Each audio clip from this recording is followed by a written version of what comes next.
할렐루야. 하나님의 말씀 앞으로 나오신 성도님들을 환영하고 축복합니다. 항상 주님의 은혜가 우리 성도님들 삶 가운데 함께 하시기를 기도합니다. 오늘은 한국과 미국 교회를 위하여 그리고 지역 교회들을 위하여 기도함으로 주님 앞으로 나아가도록 하겠습니다. 이 땅의 교회가 코로나19 위기 가운데 하나님의 뜻을 분별하게 하시고 해결하실 수 있는 오직 하나님께 간절한 기도와 간구로 나아갈 수 있도록 자비 베풀어 주시옵소서.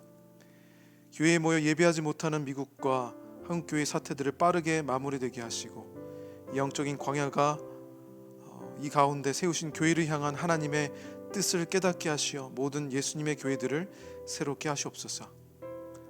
위기 속에서 예수 그리스도의 복음과 성숙한 시민의식으로 세상의 소금과 빛의 역할을 감당하게 하시며 하나님의 영광을 드러나게 하옵소서. 이 모든 말씀 예수 그리스도 이름으로 기도드리옵나이다. 아멘.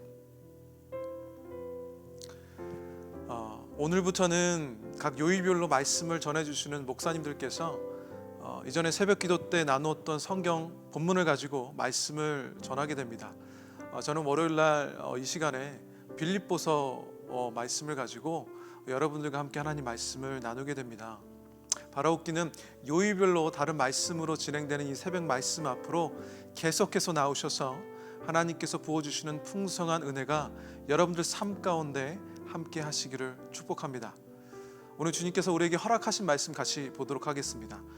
우리에게 허락하신 말씀은 빌립보서 1장 1절로 2절 말씀입니다. 빌립보서 1장 1절로 2절 말씀입니다. 제가 봉독하도록 하겠습니다. 그리스도 예수의 종 바울과 디모데는 그리스도 예수 안에서 빌립보에 사는 모든 성도와 또한 감독들과 집사들에게 편지하노니 하나님 우리 아버지와 주 예수 그리스도로부터 은혜와 평강이 너희에게 있을지어다. 아멘. 오늘 본문 말씀을 중심으로 오늘 빌립보서를 시작하게 되는데요. 저는 예수 그리스도의 종이라는 제목으로 오늘 말씀을 나누고자 합니다. 여러분도 다들 아시겠지만 빌립보서의 저자는 사도 바울입니다. 사도 바울의 삶을 우리도 잘 알고 있죠. 그 삶은 예수님을 만나 변화받았을 뿐 아니라 주님께 쓰임받은 대표적인 인물 중에 하나입니다. 예수님을 만나서 인생이 180도 바뀐 사람이었어요. 그는 신약 성경 27권 중에서 13권의 저자이며 또 그가 세운 교회는 간접적으로 최대 20개 교회까지 개척했다고 보고 있습니다. 그에게 영향받은 많은 신학자들이 있지요. 20세기 영국뿐만 아니라 미국의 많은 교회에도 영향을 끼치게 되었고요. 그 중에서는 복음주의 신학자 존 스토트가 있고요. 그리고 마틴 루터, 종교개혁의 위대한 신학자이자 목회자, 그리고 프랑스의 그리고 존 칼뱅 등이 있습니다. 그리고 그가 세운 업적들을 나열한다면 셀 수 없을 것입니다. 그렇게 자신을 높일 수 있는 자리에 있었지만 그는 우리가 아직 읽진 않았지만 나중에 읽게 되겠지만 이렇게 고백을 합니다. 빌립보서 3장 7절에서 8절 말씀인데요. 그러나 무엇이든지 내게 유익하던 것을 내가 그리스도를 위하여 다 해로 여길 뿐더러 또한 이 모든 것을 해로 여김은 내 주 그리스도 예수를 아는 지식이 가장 고상하기 때문이라. 내가 그를 위하여 모든 것을 잃어버리고 배설물로 여김은. 사랑하는 성도 여러분, 성도님들께서는 이 말씀을 들으시고 어떤 생각이 드시나요? 모든 것을 배설물로 여긴다. 좀 정신 나간 사람의 말하는 것처럼 들리십니까? 아니면 예수님께 사로잡혀 사는 사람처럼 보이십니까? 그의 삶은 예수님으로 가득 차 있었습니다. 정확히 말하자면 예수님을 너무도 사랑한 사람 같아 보입니다. 그는 하나님의 영으로 거듭난 사람이었고 그리고 하나님을 위하여 산 사람이었습니다. 오늘 그런 그가 이 기쁨의 서신서라고 불리는 이 빌립보서를 통해 사랑하는 형제 자매들에게 편지를 쓰고 있는 것입니다. 오늘 함께 보고 있는 말씀인 빌립보서는 에베소서 그리고 골로새서, 빌레몬서와 함께 바울이 옥중에서 쓴 옥중 서신입니다. 빌립보 교회 교인들에게 보내는 위로와 권면의 편지입니다. 오늘 빌립보서를 함께 보면서 바울이 어떤 권면과 사랑하는 성도들에게 어떤 가르침을 주고 싶었는지 함께 나누어 보기를 원합니다. 빌립보서는 편지 형식의 서신서입니다. 바울 당시에는 편지 형식은 매우 정형화되어 있었어요. 초반부 인사에는 발신인과 수신인, 그리고 기원, 축복의 메시지요. 그렇게 세 가지로 되어 있었습니다. 이런 순서를 염두에 두고 계속해서 우리가 빌립보서를 살펴보면 좋을 것 같습니다. 오늘 본문 말씀 1절 다시 한번 보도록 하겠습니다. 그리스도 예수의 종 바울과 디모데는 그리스도 예수 안에서 빌립보에서 사는 모든 성도와 또한 감독들과 집사들에게 편지하노니. 발신인의 바울은 자신을 그리스도의 예수의 종이라고 자기를 소개하고 있습니다. 근데 그가 썼던 다른 서신서들과 비교하면요, 조금 다른 점이 있습니다. 다른 서신서들의 앞부분을 잠깐 이렇게 보도록 하겠습니다. 에베소서에는요, 하나님의 뜻으로 말미암아 그리스도 예수의 사도된 바울은 이렇게 표현되어 있고요.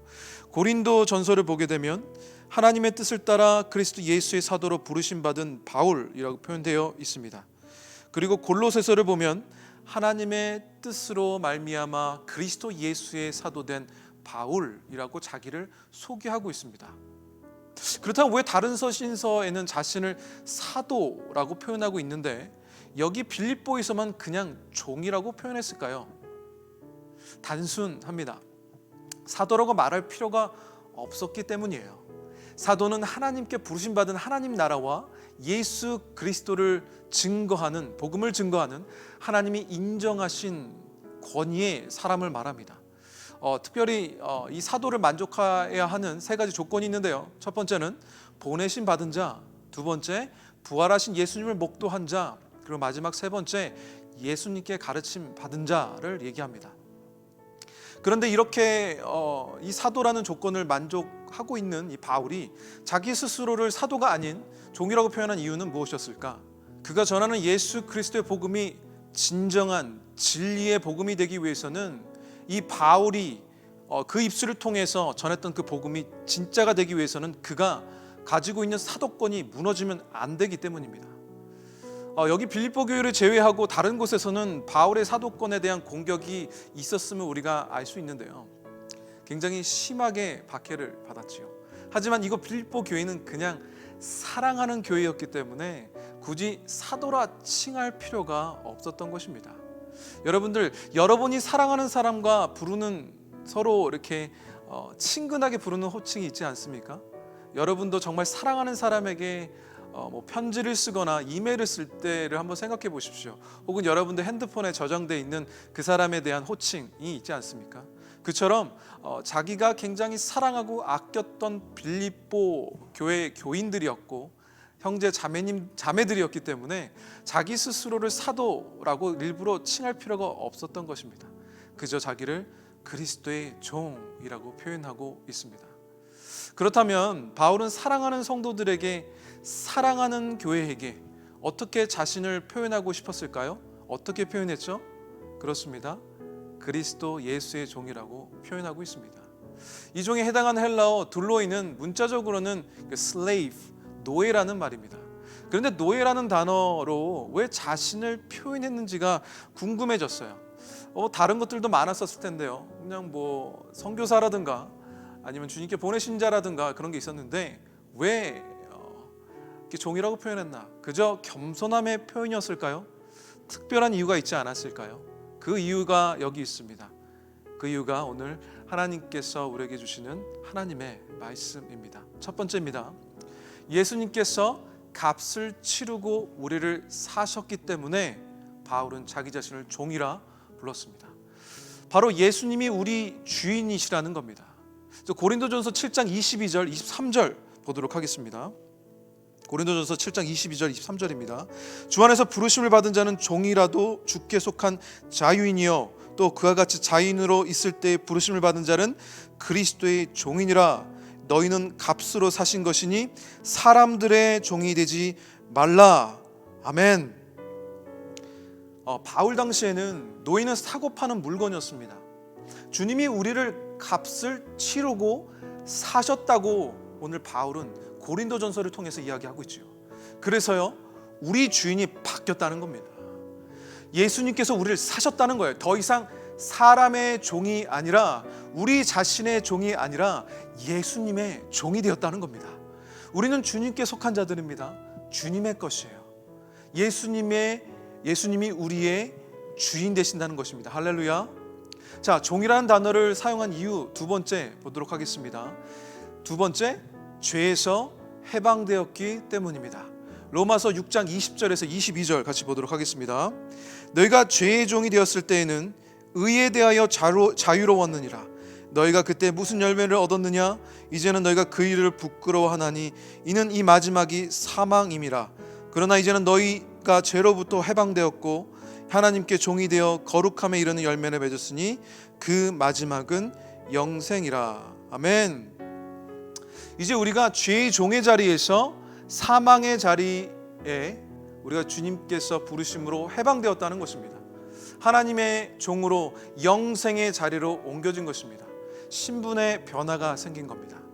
죄와 사망의 종의 자리에서 하나님의 종의 자리로, 생명의 자리로 옮겨졌습니다.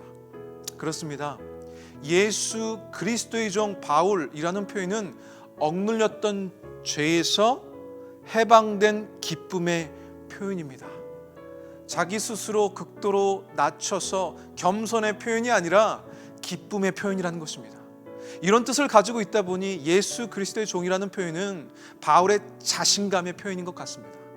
예수님 안에서 진정한 자유를 누리고 있는 자만이 자기 자신을 이렇게 낮추어 이야기할 수 있기 때문입니다. 자, 초반부 인사에는 말씀드렸던 것처럼 발신인, 수신인, 그리고 기원, 축복의 메시지가 포함되어 있다고 말씀드렸습니다. 그런데 오늘 1절에 발신인 부분에는 바울 외에 다른 이름이 있습니다. 디모데입니다.